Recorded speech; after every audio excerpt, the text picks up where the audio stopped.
ایک دفعہ دودھ پاک پڑھ لو سارے. الصلاۃ والسلام علیک یا سیدی یا رسول اللہ وعلی آلک و اصحابک یا سیدی یا حبیب اللہ. آج ہم حضرت علی رضی اللہ تعالیٰ عنہ کی شان پہ بات کریں گے. میں نہج البلاغہ پڑھ رہا تھا تو میں نے جتنی پڑھی مجھ سے رہا نہیں گیا، اتنا مزہ آیا پڑھنے کا. تو جب میں نے شروع کی تھی تب سے ہی دل کر رہا تھا میں شیئر کروں بس اس کو کسی کے ساتھ. تو میں نے سوچا جتنی میں نے پڑھی ہے میں اتنی آپ کے ساتھ جو ہے نا وہ شیئر کروں. ویسے بھی بڑی برکتوں والا لیکچر ہے، اس کی وجہ کہ جب آپ کسی نبی، کسی صحابی، کسی ولی کے بارے میں جب بیٹھ کے کہیں پہ بات کرتے ہیں نا، وہاں پہ اللہ تعالیٰ کی رحمتیں برستی ہیں اس جگہ پہ. تو یہ بھی اللہ تعالیٰ نے کرم کیا، ہماری خوش قسمتی، اللہ تعالیٰ نے موقع عطا کیا. حضرت علی رضی اللہ تعالیٰ عنہ حضور پاک صلی اللہ علیہ وآلہ وسلم کے چچا زاد بھائی تھے. نبی علیہ الصلوۃ والسلام آپ سے بے پناہ محبت کرتے تھے. جب حضور پاک صلی اللہ علیہ وسلم اپنی والدہ کے پیٹ مبارک میں ہی تھے، ابھی پیدائش میں کچھ وقت باقی تھا، تو آپ کے والد جو تھے نا وہ اس دنیا سے رخصت ہو گئے نبی علیہ الصلوۃ والسلام کے. جب آپ پیدا ہوئے تو پھر آپ کی والدہ نے آپ کی پرورش فرمائی. جب آپ 6 سال کے ہوئے نا تو والدہ بھی وصال فرما گئی. پھر آپ کے جو تھے دادا جان عبد المطلب، انہوں نے پھر آپ کی پرورش فرمائی. 8 سال کے ہوئے نا تو آپ کے دادا جان بھی فوت ہو گئے. اب یہاں میں ان لوگوں کو خاص طور پہ مخاطب کروں گا جو کہتے ہیں کہ اللہ تعالیٰ ساری مصیبتیں ہمارے پر ہی بھیج دیتا ہے، ساری مشکلات ہماری زندگی میں آنی ہیں. دیکھیں پیدا بھی نہیں ہوئے تھے والد صاحب چلے گئے، پھر والدہ بھی چلی گئیں. 8 سال کے ہوئے تو جو دادا جان تھے وہ بھی چلے گئے. اس سے زیادہ مشکلات کیا ہو سکتی ہیں مجھے بتائیں. کوئی ایسا ولی نہیں ہے، کوئی ایسا نبی نہیں ہے، کوئی ایسا صحابی نہیں ہے جس کو اللہ تعالیٰ نے صبر کے ذریعے آزمایا نہ ہو.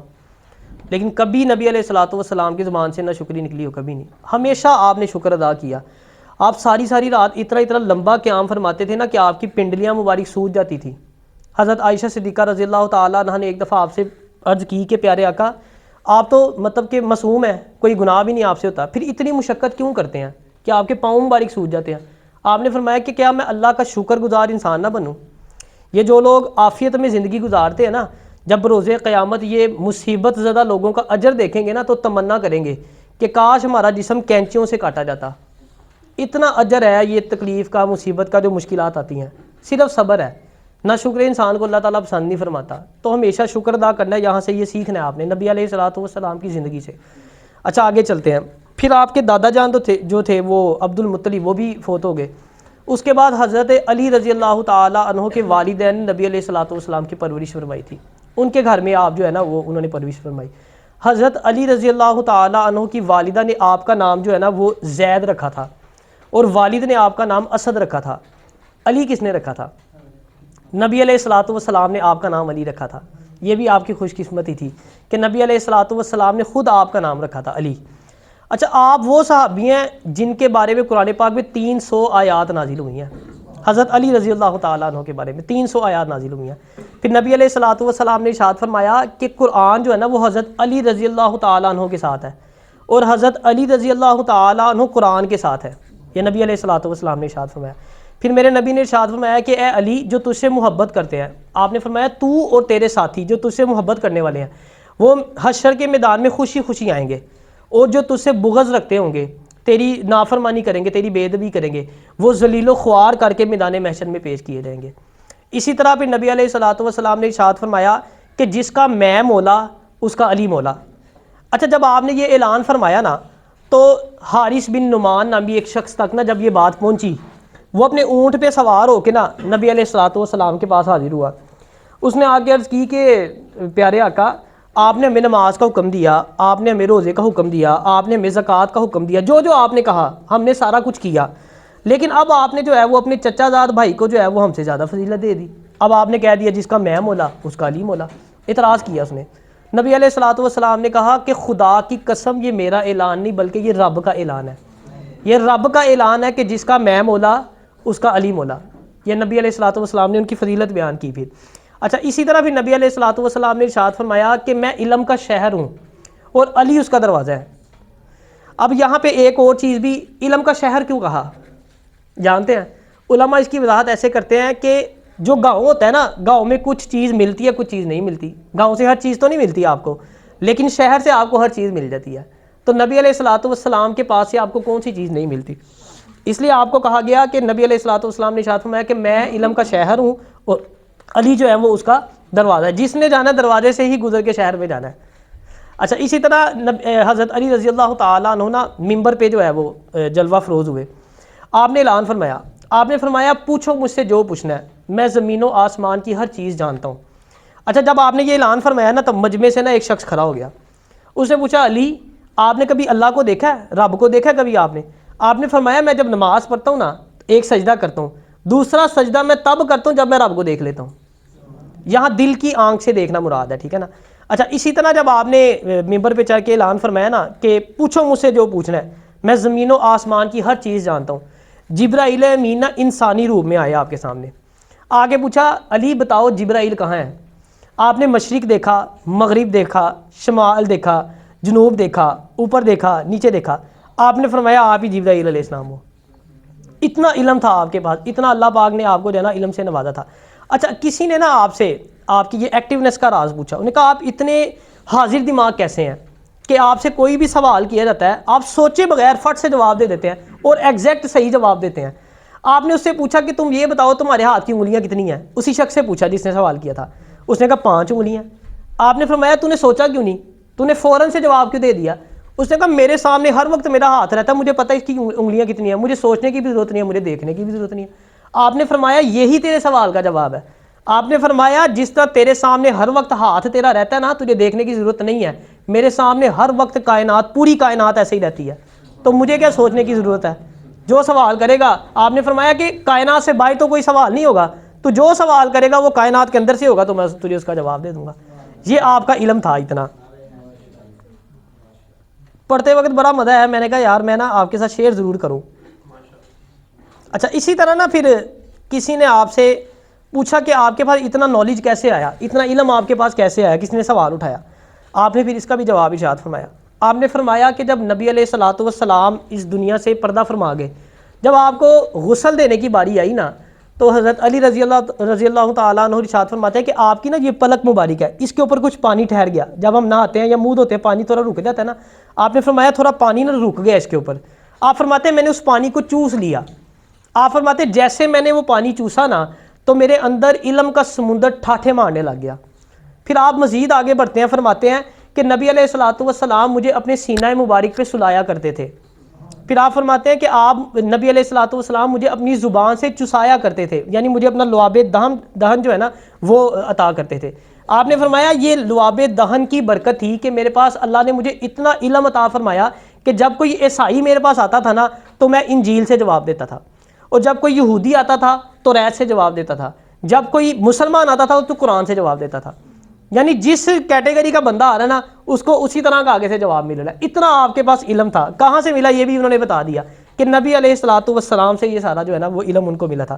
پھر اسی طرح آپ نے ارشاد فرمایا کہ میں قرآن پاک کی ہر آیت کے بارے میں جانتا ہوں, کون سی آیت کب نازل ہوئی, کس کے بارے میں نازل ہوئی, کس کے خلاف نازل ہوئی, دن میں نازل ہوئی, رات میں نازل ہوئی, زمینی علاقے پہ نازل ہوئی یا پہاڑی علاقے پہ نازل ہوئی. آپ نے فرمایا ہر چیز میں جانتا ہوں.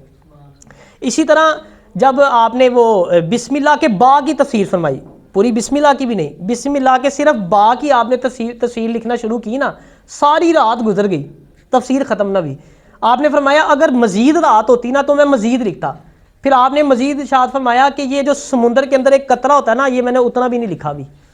پھر آپ فرماتے ہیں کہ اگر میں سورۃ الفاتحہ کی تفسیر لکھنے بیٹھ جاؤں, آپ نے فرمایا اگر 70 اونٹوں کے اوپر وہ تفسیر کی بکس جو ہیں کتابیں لاد دی جائے نا تو پھر بھی سورۃ الفاتحہ کی تفسیر نہ ختم ہو. پورے قرآن کی تو پھر بات ہی کیا ہے نا, صرف ایک سورۃ الفاتحہ کی بات کریں کہ اگر وہ بھی میں اس کی تفسیر کروں نا تو اتنا علم اللہ پاک نے آپ کو عطا فرمایا تھا. اچھا اسی طرح نا کچھ واقعات بھی آپ سے شیئر کرتا ہوں.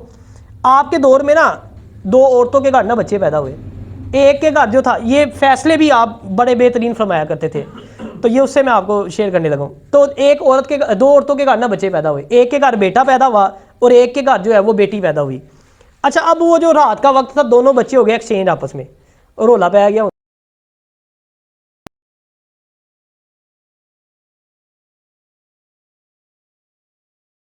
کرتے جو تھا نا وہ جو حضرت علی رضی اللہ تعالیٰ عنہ کی عدالت میں مقدمہ چلا گیا.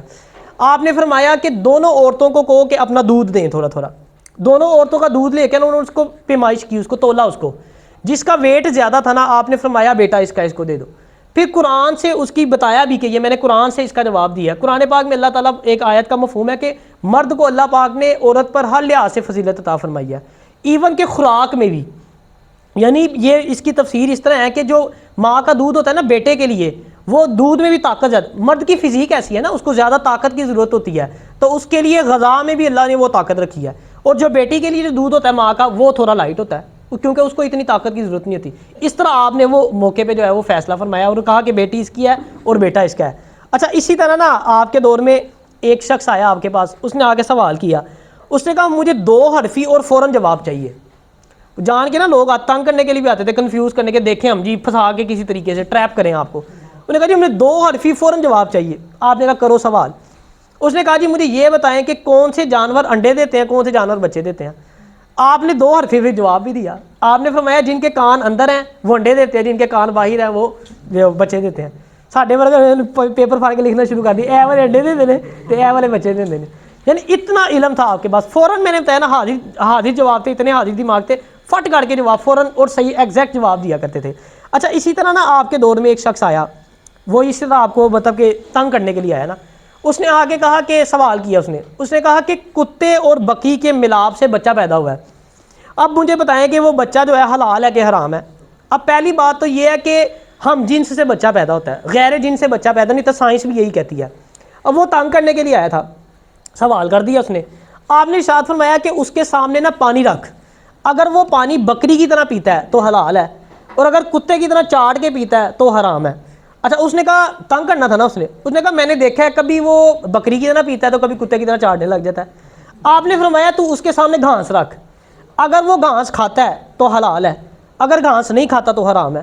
اس نے پھر شرارت کی، اس نے کہا میں نے دیکھا ہے کبھی وہ گھاس کھا لیتا کبھی نہیں کھاتا۔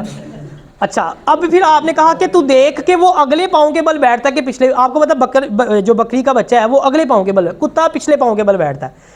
تو جب آپ نے یہ فرمایا کہ یہ چیک کر، اس نے کہا میں نے دیکھا ہے کبھی وہ اگلے پاؤں پہ بیٹھتا ہے کبھی پچھلے پاؤں پہ۔ اب آپ سمجھ گئے کہ یہ نا جان بوجھ کے، اب پھر آپ بھی پھر مولا علی تھے، شیر خدا تھے، آپ نے پھر اب جو جواب ارشاد فرمایا نا اس کی بس ہو گئی۔ آپ نے فرمایا تو اس کو ذبح کر، اگر تو اوجڑی نکلے تو حلال ہے اور اگر آنتیاں نکلے تو حرام ہے۔ اب وہ جو ہے وہ لاجواب ہو گیا، کیوں؟ اب وہ یہ تو کہہ نہیں سکتا تھا کہ میں نے حلال کر کے دیکھا ہے کبھی اوجڑی نکلتی ہے تو کبھی جو ہے وہ آنتریاں نکلتی ہے، یعنی آپ نے اس طرح اس کو جو ہے نا بے بس کر دیا، اتنا آپ کے پاس علم تھا۔ اچھا اسی طرح نا آپ سے کسی شخص نے سوال کیا کہ اگر کسی کو ایک کمرے میں بند کر دیا جائے اور پھر اس کو کمرے کو اچھے طریقے سے سیل کر دیا جائے، کوئی راستہ نہ ہو اندر جانے کا، تو اس تک رزق کیسے پہنچے گا؟ آپ نے ارشاد فرمایا کہ فرض کرو اس وقت اس کی موت کا وقت آ جائے اور جبرائیل علیہ السلام آ جائیں گے نا اس کو موت، اس کی روح قبض کرنے کے لیے۔ اس نے کہا بالکل آ جائیں گے۔ آپ نے فرمایا جیسے جبرائیل اس کی روح قبض کرنے کے لیے آئیں گے ویسے ہی میکائیل رزق لے کے آ جائیں گے۔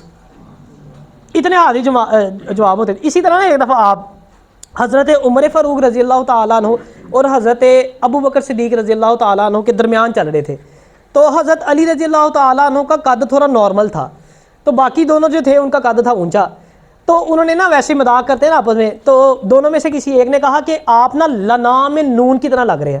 لنا لکھے نا، لام بھی لمبا ہوتا ہے، نون نیچے ہوتا ہے، پھر الف اونچا ہوتا ہے، تو انہوں نے کہا آپ لنا کے اندر جو نون ہے نا اس کی طرح لگ رہے ہیں ہم دونوں کے درمیان۔ تو آپ حاضر دماغ تھے، آپ نے کہا لنا میں جو نون ہے نا اگر اس نون کو نکال دیا جائے تو پیچھے کیا بچتا ہے؟ لا، تو لا کا مطلب ہوتا ہے نہیں۔ آپ نے فرمایا اگر میں نہیں تو پھر تم بھی نہیں۔ اچھا اسی طرح اب اگر آپ کی بہادری پہ بھی ایک دو آپ کو شیئر کرتا ہوں چیزیں۔ خیبر کے قلعے کی فتح آپ نے سنی ہوگی، نبی علیہ الصلوۃ والسلام جب جنگ شروع ہوئی نا، نبی علیہ الصلوۃ والسلام نے پہلے حضرت ابو بکر صدیق رضی اللہ تعالیٰ عنہ کو نا کچھ لشکر کے ساتھ بھیجا آپ کو، تو بڑی سخت جنگ ہوئی لیکن فتح نہ ہو سکی، واپس آ گئے۔ پھر اگلے دن نبی علیہ الصلوۃ والسلام نے جو ہے نا وہ حضرت عمر فاروق رضی اللہ تعالیٰ عنہ کے ہمراہ جو ہے نا ایک لشکر بھیجا، وہ بھی بڑی فائٹ کی انہوں نے لیکن کامیابی نہ مل سکی، واپس آ گئے۔ نبی علیہ الصلوۃ والسلام نے نا تیسرے دن اعلان کیا کہ صبح نہ میں اس کے ہاتھ جھنڈا پکڑاؤں گا جو یہ قلعے کو فتح کرے گا۔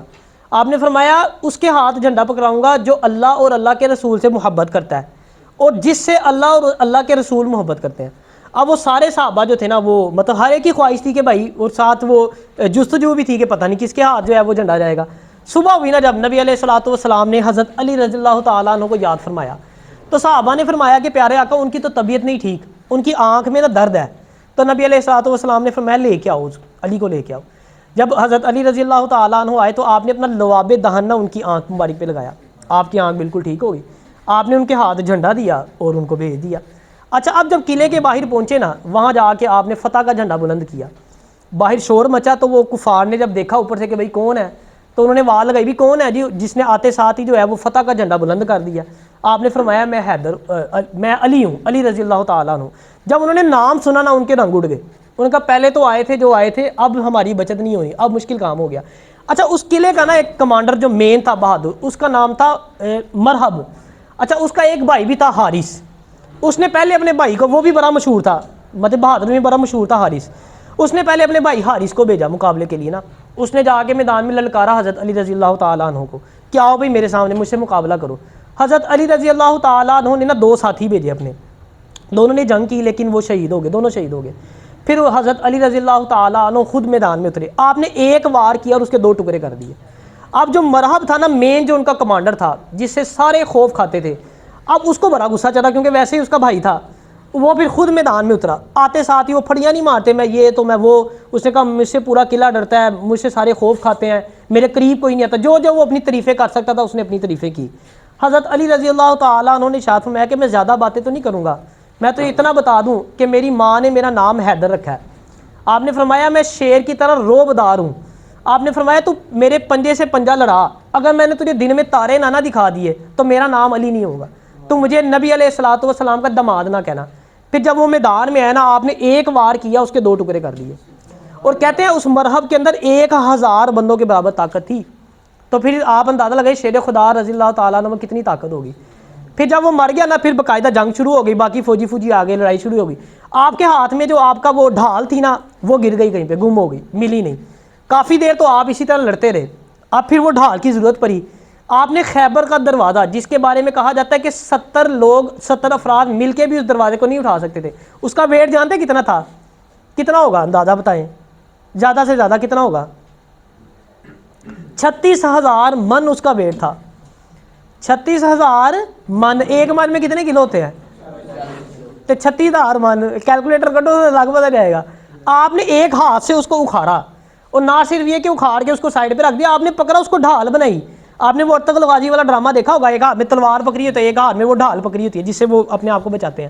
آپ نے پوری جنگ اسی دروازے کے ساتھ پکڑ کے اس کو ڈھال بنا کے لڑتے رہے، اور اینڈ پہ وہ نہج البلاغہ میں لکھا کہ آپ نے اس کو اس طرح گھما کے پھینکا جیسے گیند کو نہیں پھینکتے، اس طرح کر کے آپ نے اس کو گھما کے وہاں پہ پھینکا۔